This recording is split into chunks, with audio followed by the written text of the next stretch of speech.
Le pasteur Jean-Marc Désiré. Bien, chers amis, nous vous saluons dans le précieux nom de Jésus-Christ et nous vous disons que c'est un plaisir pour nous d'être avec vous pour une autre émission Lumière chez vous.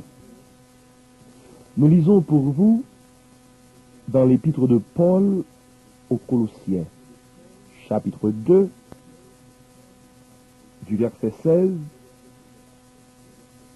au verset 19. Que personne donc ne vous juge au sujet du manger ou du boire, ou au sujet d'une fête, d'une nouvelle lune ou des sabbats. C'était l'ombre des choses à venir, mais la réalité est en Christ. Que personne, sous une apparence d'humilité et par un culte des anges, ne vous ravisse à son gré le prix de la course, tandis qu'il s'abandonne à ses visions. Il est enflé d'un vain orgueil par ses pensées charnelles, sans s'attacher au chef dont tout le corps a assisté et solidement assemblé par des jointures et des liens tire l'accroissement que Dieu donne. Prions le Seigneur. Père Céleste, nous venons à toi humiliés par le sentiment de notre indignité, mais joyeux et reconnaissants pour le salut que tu nous offres. Toi qui es notre Père, conserve au milieu de nous l'unité de l'esprit par le lien de la paix.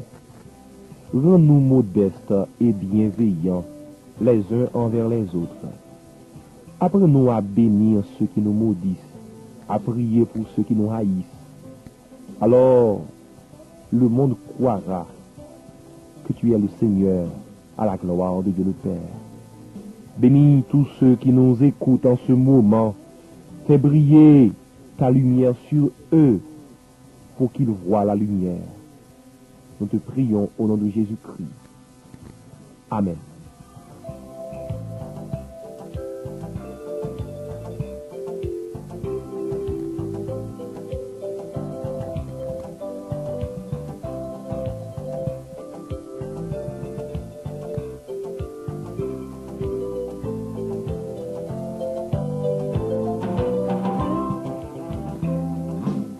Que personne, sous une apparence d'humilité et par un culte des anges, ne vous ravisse à son gré le prix de la course, tandis qu'il s'abandonne à ses visions. Amis, nombreux sont ceux qui veulent connaître la vérité. Les ouvrages ésotériques et mystiques sont vendus par milliers d'exemplaires à des individus curieux en quête de vérité. Certains se font membres de quelques sociétés secrètes, initiatiques, qui leur promettent des moyens d'assurer une évolution spirituelle par l'action de travail collectif. Les mystères de l'Antiquité sont étudiés systématiquement en vue de dégager le profond enseignement occulte dont le symbolisme et les rites de ces groupes sont porteurs. Certains groupes font jurer sur l'évangile à ceux qu'ils reçoivent de ne révéler ni à père, ni à mère, femme, ni enfant, ni confesseur ce qu'ils feront ou verront faire. Il y avait même à Paris une revue internationale des sociétés secrètes.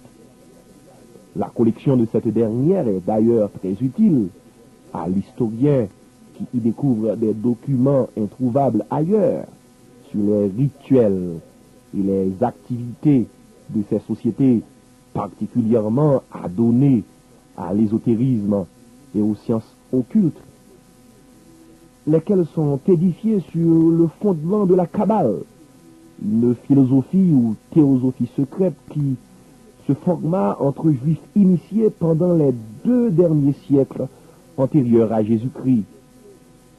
En quête de vérité, Ces initiés tirèrent leur philosophie d'une interprétation allégorique de l'Ancien Testament, échafaudant ainsi toute une dogmatique et une métaphysique étrange sur une exégèse au procédé arbitraire qui tirait des lettres mêmes du texte scripturaire une signification profonde et mystérieuse, d'où le sens donné au terme kabbalistique.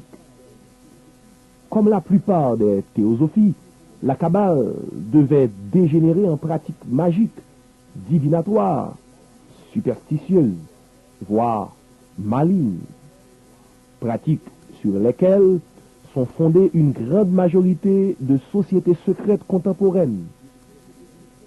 Les sociétés secrètes et l'Église, dit Albert Lantoine, ont un patrimoine commun à sauver.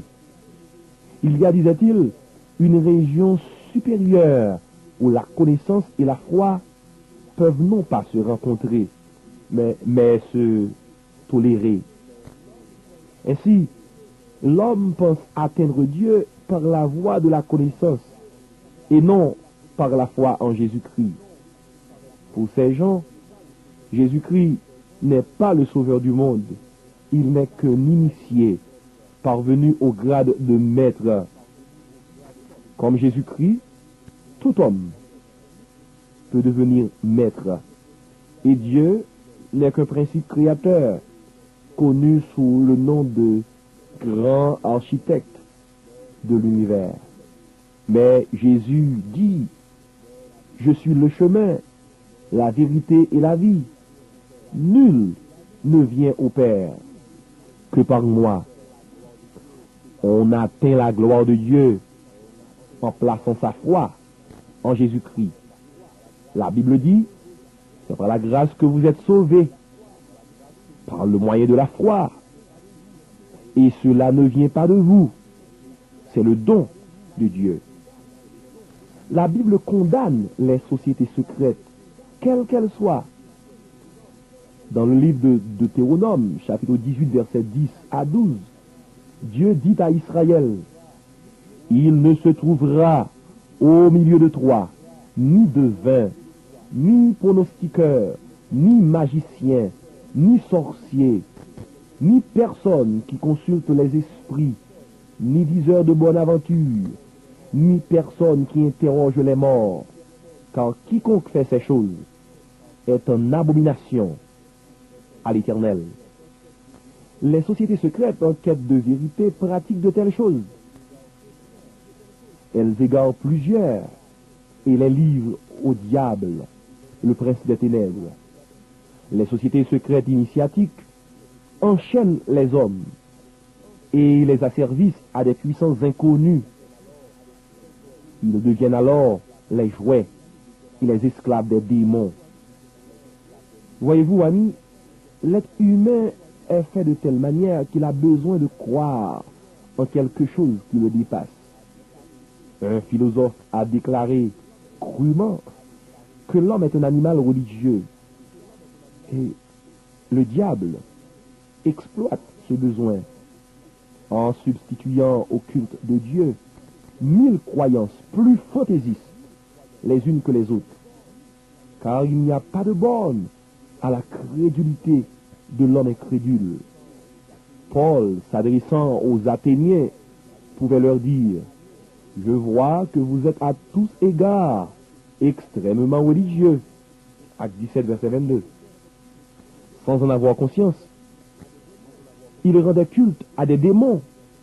Ils erraient, tâtonnaient dans les ténèbres et l'angoisse, à la recherche de ce Dieu inconnu que Paul leur révéla, désirant ouvrir leurs yeux, les faire passer des ténèbres à la lumière, de la puissance de Satan à Dieu, pour qu'ils reçoivent la rémission de leurs péchés et la paix avec Dieu. Que personne ne vous ravisse le prix de la course par un culte des anges. Dieu veut que nous sachions, amis, que ce n'est pas en apprenant les secrets magiques des kabbalistes et des templiers que vous arriverez vers lui. Ce n'est pas en vous soumettant à les instructions initiatiques que vous expérimenterez le salut, la nouvelle naissance. Ce n'est pas en lisant les traités pratiques de la magie blanche arabe, de la haute magie hébraïque et de la magie d'Afrique noire que vous arriverez à entrer dans la gloire de Dieu. Ce n'est pas par la connaissance mystique que l'homme arrive à connaître Dieu, mais c'est en acceptant Jésus-Christ, le seul médiateur entre Dieu et les hommes. La vérité salvatrice n'est pas dans un ouvrage humain, ni dans une société initiatique, mais dans une personne, Jésus-Christ. Acceptez-le aujourd'hui même, et vous aurez la vie éternelle. Que Dieu vous aime. Amen.